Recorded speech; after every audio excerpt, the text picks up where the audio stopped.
राम राम सा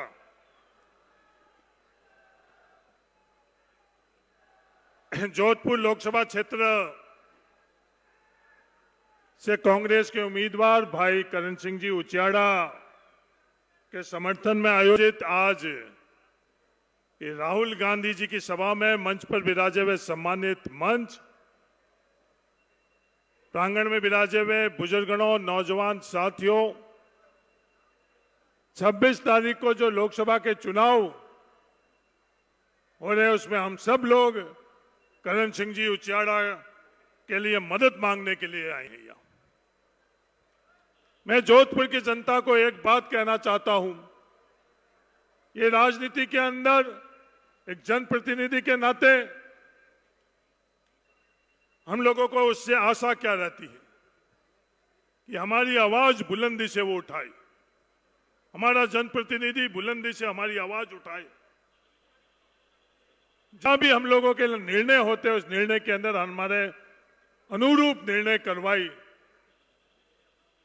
इस तरह के मजबूती जनप्रतिनिधि को हमको चुनाव में वोट देकर जिताना चाहिए। मैं आज जोधपुर लोकसभा क्षेत्र के मतदाताओं को कहना चाहता हूं, ये करण सिंह जी उचियाड़ा मजबूती से अगर आप लोकसभा के सदस्य बनाओगे तो आपकी लोकसभा में और हर जगह जहां निर्णय होते हैं आप लोगों की आवाज मजबूती से उठाएंगे। ये मेरा आपको सब लोगों से निवेदन है। गजेंद्र सिंह जी शेखावत, मैं गजेंद्र सिंह जी शेखावत आमने सामने चुनाव लड़ चुके हैं इकराणु के अंदर, पर जहां निर्णय होते हैं वहां गजेंद्र सिंह जी शेखावत मजबूती से जोधपुर की राजस्थान की आवाज नहीं उठा रहे। उनकी राजनीति नरेंद्र मोदी जी से शुरू होती है, उनकी राजनीति नरेंद्र मोदी जी पर खत्म हो जाती है। कृषि बिल जिसके माध्यम से पूरे देश के किसानों का गला घोटा जा रहा था, उस कृषि बिल के अंदर गजेंद्र सिंह जी शेखावत इस देश के किसानों के साथ खड़े नहीं रही, जोधपुर लोकसभा क्षेत्र के किसानों के साथ में खड़े नहीं रही, बिल में घुस गए थे इस डर से कि नरेंद्र मोदी जी क्या सोचेंगे। उनके लिए नरेंद्र मोदी जी सब कुछ है, जोधपुर के मतदाता जोधपुर के किसान कुछ भी नहीं है। वो अलग बात है, किसानों की ताकत से, देश के किसानों की ताकत से वो कृषि बिल वापस लिया गया। देश आजादी के बाद में केंद्र सरकार कोई भी पेयजल की योजना जो रेगिस्तानी इलाके में केंद्र की होती है उसके अंदर 90% पैसा रेगिस्तानी इलाके और पहाड़ी इलाके के केंद्र सरकार देती है। और इस बार जब गजेंद्र सिंह जी शेखावत जल संसाधन मंत्री बने तो रेगिस्तान का गला, उनका हक का गला किसी ने घोटा है तो उनका नाम गजेंद्र सिंह जी शेखावत है। मैं कहने के लिए नहीं कह रहा हूं, आज भी पहाड़ी इलाके में, इस देश के पहाड़ी इलाके के अंदर 90% पैसा पेयजल योजना में भारत सरकार की तरफ से दिया जा रहा है। रेगिस्तानी इलाके के अंदर 90% की जगह आज हम लोगों को 42.5% पैसा ही केंद्र सरकार की तरफ से मिल रहा है। यह गला घोटना हम लोगों के लिए नहीं हुआ तो और क्या गला घोटना हुआ। वो गला घोटा हुआ अलग बात, 10% पैसा हम लोगों को अपनी जेब से देने का फैसला किसी ने करा, उसका नाम गजेंद्र सिंह जी शेखावत है। हम ढाणियों में रहने वाले लोग हैं, हमारे ढाणियों में रहने वाले लोगों का अगर सबसे ज्यादा पैसा पेयजल की योजना में अगर लगता है, उन लोगों से 10% पैसा हमारे देने का निर्णय गजेंद्र सिंह जी शेखावत ने किया। वो अलग बात है, कांग्रेस की सरकार ने, जो आपकी सरकार थी, आप लोगों की ताकत की सरकार थी, राज्य सरकार, उस सरकार ने जो पैसा केंद्र सरकार ने योजना बनाई, जो हम लोगों को पैसा देना था, वो राजस्थान सरकार ने देकर हम लोगों को न्याय दिया। लंबी चौड़ी बातें करते हैं, किसानों की आमदनी दुगनी, लंबे चौड़े आंकड़े देते हैं। मैं दुनिया की बात नहीं कर रहा हूं, मेरे खुद के गृह जिले बाड़मेर की बात कर रहा हूं। कल नरेंद्र मोदी जी बाड़मेर में आ रहे हैं। मैं लगातार ये सवाल कर रहा हूं, इस मंच से मैं नरेंद्र मोदी से निवेदन करना चाहता हूं, आप किसानों की आमदनी की बात करते हो, 3 ट्रिलियन इकोनॉमी की आप बात कर रहे हो, अर्थव्यवस्था आगे बढ़ रही है उसकी बात कर रहे हो। नरेंद्र मोदी जी, जब कांग्रेस की सरकार थी 2009 से 14 तक, मैं बाड़मेर का लोकसभा का सदस्य था।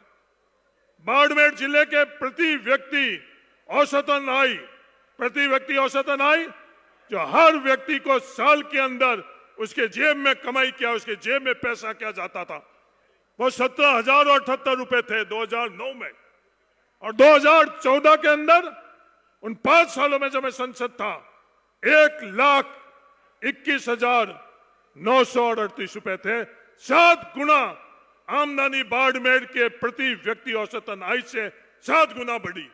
नरेंद्र मोदी जी, आप बाड़मेर में पिछले 10 सालों में प्रति व्यक्ति औसतन आय कितनी गुनी बढ़ी, ये मैं आज लगातार सवाल कर रहा हूं, कोई भी सवाल का जवाब नहीं दे रहा है। बढ़ती तो अलग बात, वह आय घटी है, ये बात भी ये भारतीय जनता पार्टी के लोग नहीं बोलेंगे, ये बात नरेंद्र मोदी जी नहीं कहेंगे। ये भारतीय जनता पार्टी के लोग आप लोगों के बीच में आकर क्या बात करेंगे? हमारी कोई गलती हो गई है तो हमें माफ कर देना, हमारी गलती का दंड नरेंद्र मोदी जी को नहीं देना, इस तरह की बात कर रहे हैं। किसानों का गला घोटा जा रहा है, नौजवान का गला घोटा जा रहा है, हम सब लोगों के साथ अन्याय हो रहा है। फसल बीमा के प्रावधान, जब गजेंद्र सिंह जी शेखावत कृषि मंत्री थे, गजेंद्र सिंह जी शेखावत साहब, आपने वो किसानों का गला घोटा जब कृषि मंत्रालय ने हमारा बीमा का योजना का प्रावधान बदला। उन्होंने एक प्रावधान जोड़ा जो पहले 60 और 40% अनुपात होता था गिरदावरी और मौसम के हिसाब से। एक तीसरी चीज गजेंद्र सिंह जी शेखावत आपने जोड़ी, जो सैटेलाइट के माध्यम से ग्रीन इंडेक्स, उसके कारण कितना अन्याय हम लोगों को हो रहा है, कितना अन्याय रेगिस्तान के किसानों के साथ हो रहा है, वो पिछले 5 सालों के अंदर हम लोगों को जो क्लेम मिला वो अपने आप ही ये कहानी बताता है। हर क्षेत्र के अंदर उन लोगों ने अपना गला घोटा है। मैं तो अंत में आप लोगों से सिर्फ ये निवेदन करना चाहता हूं, ये करण सिंह उचाड़ा एक मजबूत आवाज, एक बुलंद आवाज हम लोगों की मारवाड़ की बनकर, आप लोग अगर इसको दिल्ली में भेजोगे तो सिर्फ जोधपुरी नहीं, मारवाड़ की एक मजबूत आवाज रहेगी। 36 कौम को साथ में संगठित कर 36 कौम को आगे बढ़ाने के लिए आप लोगों की ताकत का इस्तेमाल करण सिंह जी उचाड़े आने वाले समय के अंदर करेंगे। जो आज इस चुनाव के अंदर जो जड़ लोकतंत्र के अंदर जनप्रतिनिधि के नाते आप करण सिंह उचाड़े की जड़ अगर आप यहाँ लगाओगे फलोदी की धरती पर, ये पूनम चंद जी बिश्नोई की धरती है, इस पर मेरा आप सब लोगों से निवेदन है, ये फैसला अगर आप इस जड़ को लगाने के लिए करोगे तो आने वाले समय के अंदर मारवाड़ की राजनीति के अंदर हमारे को एक बुलंद आवाज मिलेगी। आप सब लोगों से ये निवेदन है, करण सिंह उचाड़ा को आप मजबूती से मत देकर और विजय बनाए। राहुल गांधी जी के बारे में आप सब लोग अच्छी तरह से जान रहे हो, सामने पैसे की पूरी ताकत, आज कांग्रेस के पास पैसा नहीं है चुनाव लड़ने के लिए, सभी संस्थाएं इस देश की लगभग खत्म कर चुके हैं। पूरी की पूरी मीडिया आज मौन है, सोशल मीडिया भी मैं बड़ी जिम्मेवारी से बोल रहा हूं, चाहे वो फेसबुक हो, चाहे वो इंस्टाग्राम हो, चाहे वो ट्विटर है। अमेरिका में बैठे हुए उन आकाओं को नरेंद्र मोदी जी उनके साथ वालों ने उन सोशल मीडिया के तमाम प्लेटफॉर्मों को दबा दिया है। तो सिर्फ और सिर्फ उसके सामने का कोई खड़ा है तो इकलौता शख्सियत का नाम राहुल गांधी है।